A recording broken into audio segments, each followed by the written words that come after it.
Hello, good morning everyone. আজকে সকালে চা আর বিস্কিট দিয়ে শুরু করেছিলাম। তোমরা জানো এখন এটাই খাচ্ছি, যেহেতু আমড়া জুসটা এখন বানানো হয়নি।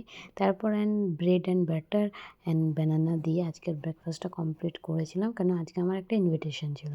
সকালবেলা আমি রেডি হয়ে বেরিয়ে পড়েছিলাম, আর আজকে যা রোদ, বাবা রে, এই কদিন যা গরম পড়েছে, তোমরা একটু সাবধানে থেকো।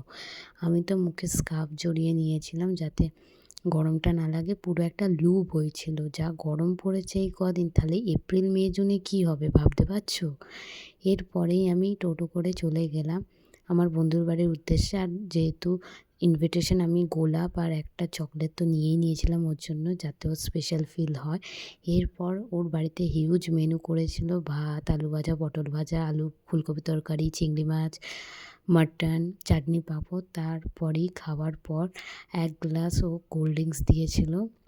ওর বাকি বন্ধুদেরও বলেছিল। খাওয়ার পর সবাই মিলে আমরা একটা মুভি দেখছিলাম। কী মুভি বলো তো?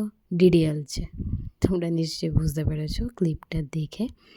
তো আমি আর ওদের পিক ক্যাপচার করিনি, বাকিদের। আমার একটু অকওয়ার্ড লাগছিলো ওরা কী ভাববে।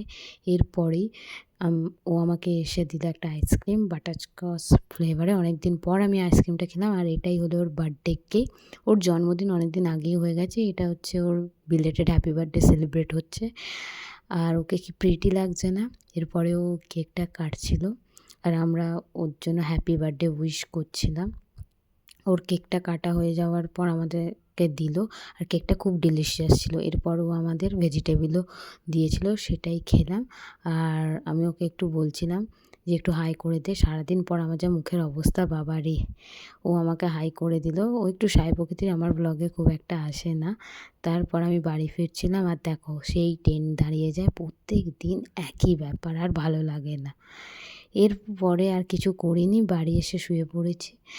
অনেক টায়ার্ড হয়ে গেছিলাম। চলো আজকের ব্লগ এটুকু, আবার দেখা হবে তোমাদের সাথে। আর প্লিজ সাবস্ক্রাইব করে দাও।